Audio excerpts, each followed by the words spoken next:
Hello guys! Welcome sa aking walang kwentang channel. So nandito na naman tayo para sa panibagong video. Ngayon guys, ipapakita lang natin yung dapat na i-upgrade nyo sa Energy Magic Gladiator. Kasi marami nagtatanong sa atin sa mga reviews kung ano ba magandang patasin dito sa Energy Magic Gladiator. Syempre kung Energy Magic Gladiator kayo, syempre medyo malambot kayo. Pero malakas ang damage. Pero para sa akin, kung bago pa lang kayo at medyo ina-upgrade nyo pa lang tong class talent nyo, huwag kayong pupunta sa max attack damage. Dito kayo sa minimum weapon magic attack up. Huwag nyo patatasin ito masyadong max, or pwedeng tig 5 lang sila muna para ma-unlock nyo syempre yung other skill, yung second skill niya, yung Magic Gladiator, no? Tig 5 lang sila. Huwag nyong ima-max doon sa max level kasi nga nagva-vary yung damage nito. Syempre kasi range yan yung maximum at saka sa minimum. So kung masyadong mataas yung maximum nyo, usually yan, mahina yung minimum damage nyo.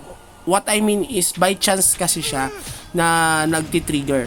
Okay? So mas maganda pa rin kung mas maraming minimum attack compared doon sa maximum. Pero para sa akin, tig 5 lang muna sila.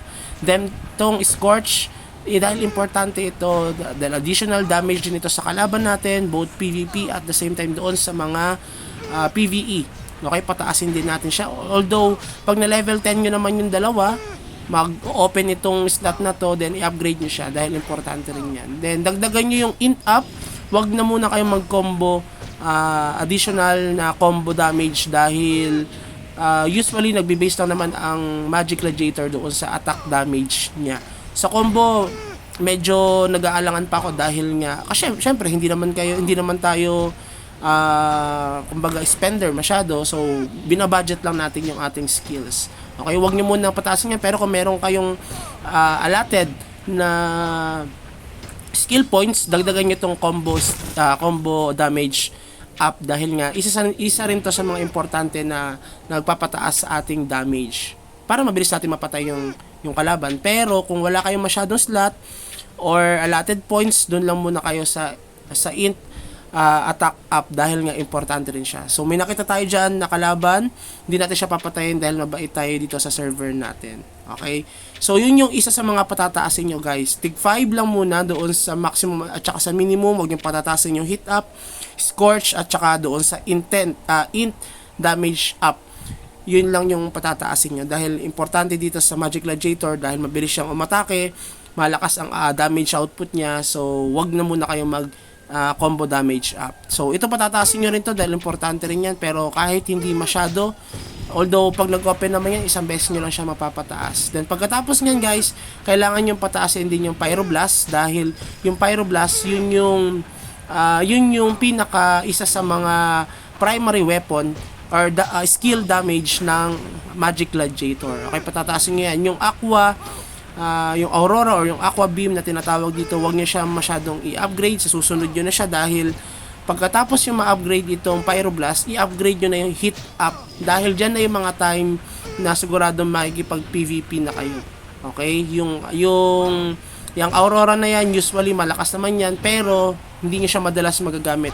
Ginagamit lang yan or kinakas lang yan dahil nga yan yung malaking factor para mag-cast din yung combo nyo. Matadagdagan kasi yung combo energy nyo dyan kapag kaya nyo nakakas. Pero malit lang naman ang difference niya doon sa Pyroblast. Kaya mas maganda yung Pyroblast yung i-upgrade nyo. Then pagkatapos nun, yung Dark Pyro, isa yun sa mga patataasin nyo dahil isa rin sa mga skill yun ng Magic Gladiator.